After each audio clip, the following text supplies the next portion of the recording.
আজই ডাউনলোড করুন আর এনজয় করুন আপনার পছন্দের শো। ওই দিদি এসে গেছে থার্মোমিটার নিতে, চলে আসুন, তাড়াতাড়ি চলে আসুন, পেয়ে যাবেন। আমি কথায় কথায় আটকে রাখছি। আচ্ছা দাদা, আমরা আসছি। আদি মহিলাকে পাওয়া গেছে। তুমি তো অনেকদিন ধরে ফার্মেসি সামলাচ্ছো, তাই না? তুমি খুব ভালো সময় এসেছো, এটাই হচ্ছে কথা। তো তার মানে তোমার সাথে লোকাল ওষুধের দোকানগুলোর ভালো যোগাযোগ আছে? হ্যাঁ তা আছে, কিন্তু কেন, কি হয়েছে? দাঁড়াও, এ দেখো, এ দেখো, এই এরিয়াতে না, হ্যাঁ, রুমেলিদের বাড়ি, ঠিক আছে? তুমি একটুখানি খোঁজ নিয়ে দেখো না যে এই এরিয়ার ওষুধের দোকানগুলো থেকে, মানে যে কোনো ওষুধের দোকান থেকে কেউ একসাথে বাল্কে অনেকগুলো থার্মোমিটার নিয়েছে কিনা।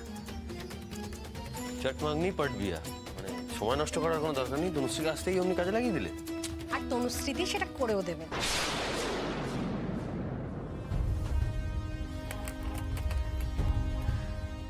আচ্ছা দাদা, না ঠিক আছে দাদা, থ্যাংক ইউ। এতগুলো দোকানে ফোন করলাম, কোনো দোকান থেকেই বাল্কে থার্মোমিটার বিক্রি হয়নি। আচ্ছা আচ্ছা আনন্দি, তোমার কি মনে হয় এই যে বাল্কে থার্মোমিটারের কথা বলছো, এগুলো দিয়ে তো কোনো ভালো কাজ হয়নি, কোনো ক্রাইম করা হয়েছে। আর তোমার কি মনে হয় যে ক্রাইম করবে সেরকম বাল্কে থার্মোমিটার কিনবে, সেটা আবার ওই হিসেব নিকেশ করে ফর্দ নিয়ে কিনবে? প্রমাণ রাখবে কোনো? কথাটা তুমি ঠিকই বলেছো, সত্যি তো, প্রমাণ কেন রাখবে? তাহলে কি আর জানার কোনো উপায় নেই? এই আমাকে এমার্জেন্সিতে যেতে হবে, তোমরা আলোচনা করে কিছু যদি বেরোয় তাহলে আমাকে খবর দিও।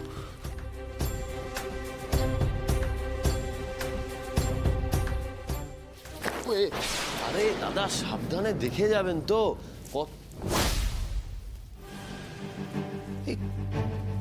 এগুলোর সঙ্গে থার্মোমিটার কোথা থেকে এলো? পেশেন্টের ব্যবহার করা থার্মোমিটার স্যার, এগুলো কেউ ছুঁয়েও দেখে না, জমে জমে পাহাড় হয়ে যায়। এগুলো আমি কাবাডিওয়ালার কাছে বেচে দিই স্যার। এই তো এই কদিনে 15-16টা মতো থার্মোমিটার জমে গেছে, নিয়ে যাই কাবাডিওয়ালার কাছে।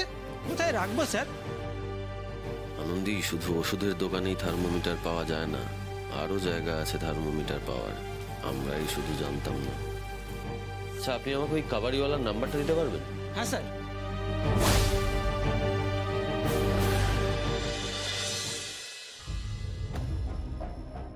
দাদা দাদা বলছি, শুনুন না, এই কয়েকদিন ধরে কেউ আপনার কাছ থেকে অনেকগুলো থার্মোমিটার কিনছে, এরকম কোনো লোককে জানেন আপনি? মহিলা সাদা পোশাকের পুলিশ টুলিশ নাকি? দাদা, আমরা পুলিশ টুলিশ কেউ নই, আমরা বড় বিপদে পড়ে আপনার কাছে এসেছি। আপনি যদি আমাদের একটু সাহায্য করেন। আসলে কি বলুন তো, একটা বাচ্চার না জীবন মরণ মানে ব্যাপার। হ্যাঁ, একজন মহিলা আসে, প্রায় প্রতি সপ্তাহে আসে। এই ধরুন 10-12টা করে থার্মোমিটার নেয়। আমাকে একটা কথা বলুন, একটা মহিলা এসে সপ্তাহে 10-12টা থার্মোমিটার নিয়ে যায়, আপনি কখনো তাকে জিজ্ঞেস করেননি যে এতগুলো থার্মোমিটার কেন নিয়ে যান, কি কাজে লাগে আপনার? এই দেখুন, উপকার করতে বলেছিলেন, এখন উল্টে আমাকে চাপ দিচ্ছেন। দাদা, আমি টাকা নিয়ে মাল বেচি, 300 টাকা একটা নতুন থার্মোমিটার, সেখানে ওই দিদি আমাকে 500 টাকা করে দেয়। কেন বেচবো না? মাই গুডনেস, হাদি, আমাদের এক্ষুনি পুলিশকে সবটা জানাতে হবে। ওই রুমেলি মানুষ, ছি! দাদা, আমাদের কথা শুনে আপনার ঘাবড়ানোর কোনো প্রয়োজন নেই, আপনার উপরে কোনো চাপ পড়বে না। আপনি আমাদের সাহায্য করলেন, আপনি যদি আমাদের আর একটু সাহায্য করেন, যে কথাগুলো আপনি আমাদের বললেন সেগুলো যদি আপনি পুলিশকে গিয়ে বলেন, বড় উপকার হয়। আমি আপনাকে বললাম না, একটা বাচ্চা জীবনের ব্যাপার। আচ্ছা দাঁড়ান তো দাদা, দেখুন তো এই মহিলা কিনা। বাপরে বাপ, তুমি তো একেবারে বাড়িতে গিয়ে ছবি পর্যন্ত জোগাড় করে রেখেছো। হ্যাঁ, ওয়েল ডান। আচ্ছা বলছি দাদা, শুনুন, আপনি আমাদের সঙ্গে একবার থানায় চলুন। এই থার্মোমিটার বিক্রি করা তো দোষের কিছু না, ফলে আপনি ভয় পাবেন না, আপনি জাস্ট আমাদের সঙ্গে চলুন, আসুন। আরে দাঁড়ান, এর সম্বন্ধে আমি বলবো কেন? ইনি তো নেন না, নেয় তো অন্য এক দিদি, তার অনেক বয়স হয়েছে, মাথার চুল পেকে গেছে। দাদা, আপনি ভালো করে দেখে বলুন না, আপনার কোথাও ভুল হচ্ছে না তো? উনি এলে আমার ব্যবসা বাড়ে, আমার ভুল হবে চিনতে? আচ্ছা বেশ বেশ, ঠিক আছে ঠিক আছে। যিনি আসেন আপনার দোকানে ওই থার্মোমিটার কিনতে, তার নাম ঠিকানা কিছু জানা আছে? লোহা ভাঙা কাজ ভাঙার দোকানে কেউ নাম ঠিকানা দিয়ে জিনিস কেনে? দাদা, এটা না আমাদের জীবন মরণ সমস্যা। আপনি ওই যিনি আসেন তার নাম ঠিকানাটা জেনে আমাদের দিতে পারবেন? সে যেন বুঝতে না পারে যে আমরা জানতে চেয়েছি, মানে কেউ জানতে চেয়েছে আপনার কাছে। আপনাকে এমনভাবেই চাইতে হবে যাতে সে আপনাকেও সন্দেহ না করে। প্লিজ একটু করতে পারবেন? খুব ফাঁসালেন তো আমায় দেখছি। আচ্ছা ঠিক আছে, অ্যাটলিস্ট আপনি এটুকু বলুন যে মানে আপনার দোকানে ওই মহিলা কখন আসেন, সেই মতো আমরাও চলে আসবো সেই সময়। হ্যাঁ, এটা বলুন। দূর, ওনার আসার কোনো সময় আছে নাকি? যে কোনো সময় আসতে পারে। বলছি শুনুন না, আপনি আমার নাম্বারটা একটু লিখে নিন না। হ্যাঁ আমি বলছি, আপনি লিখুন।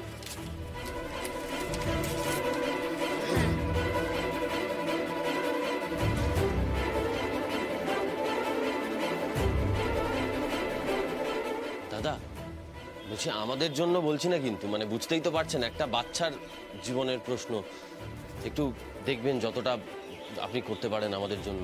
গরিব বলে কি মন নেই নাকি? তককে তককে থাকবো, চিন্তা করবেন না। আপনি নিশ্চিন্তে বাড়ি যান, ঠিক খবর পাবেন। অসংখ্য ধন্যবাদ দাদা আপনাকে। আপনি এটা রাখুন, এটা রাখুন, এটা না না না করবেন না, না করবেন না, এটা রাখুন, আপনি রাখুন এটা। থ্যাংক ইউ দাদা, থ্যাংক ইউ। আসছি। আমার মনে হয় উনি আমাদের ঠিক জানিয়ে দিতে পারবেন, আশা করি।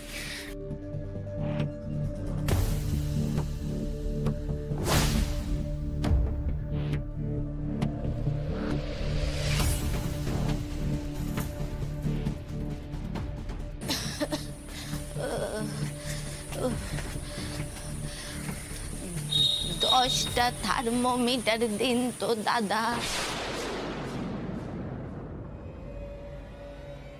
চাবি আনার নাম করে ভেতরে গিয়ে ওনাদেরকে ফোন করতে হবে। দোকানে তো তালা দিয়ে দিয়েছে দিদি। তবে যাই, চাবিটা নিয়ে আসি। আপনি একটু দাঁড়ান, আমি এক্ষুনি আসছি। আচ্ছা বাবা, আচ্ছা আচ্ছা।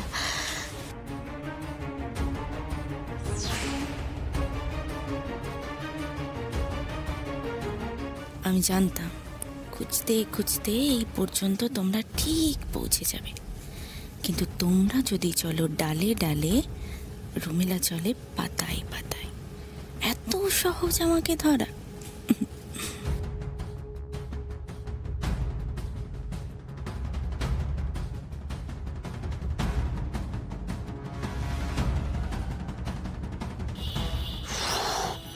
দেখো এখানে তো কিছুই হলো না, আমরা এক কাজ করি মেডিনেসে যাই, ওখানে গিয়ে কিছু প্ল্যান করবো অন্যরকম। এসো। Unknown number. হ্যালো হ্যালো, ওই দিদি এসে গেছে থার্মোমিটার নিতে। চলে আসুন, তাড়াতাড়ি চলে আসুন, পেয়ে যাবেন। আমি কথায় কথায় আটকে রাখছি। আচ্ছা দাদা, আমরা আসছি। আদি মহিলাকে পাওয়া গেছে। হ্যাঁ দাদা কোথায় গেলেন উনি? কোথায়? আরে ওটাই তো আপনাদের ফোন করতে গেলাম। এই একটু সময়ের জন্য গেছি আর এসছি, এসে দেখি নেই, একদম হাওয়া হয়ে গেল। আরে কি? আরে যাবেন না, কোথাও নেই, আমি দেখেছি। এত কাছে এসেও জানতে পারলাম না উনি কে। হে ভগবান, আবার কবে আসবে তার নেই ঠিক। ততদিন কি আমাদের হাতেও, এই আদি আমাদের হাতেও কি ততদিন অপেক্ষা করার মতো সময় থাকবে? কি হবে এবার? আমি জানি না। দেখো আমি তো এদিক ওদিক দেখলাম, কোথাও নেই, মনে হয় না এখানে আর পাওয়া যায় বলে। চলো আমরা ফিরে যাই, আমরা গিয়ে অন্য কিছু একটা ভাববো। হে মা দুর্গা। বলছি দাদা শুনুন, আপনার কাছে তো আমাদের ফোন নাম্বার আছে। আপনি উনি এলেই প্লিজ আমাদের কিন্তু জানাতে ভুলবেন না। এ আর আমি ভুলি? আপনারা আসুন, আমি এলেই খবর দিয়ে দেবো। হ্যাঁ হ্যাঁ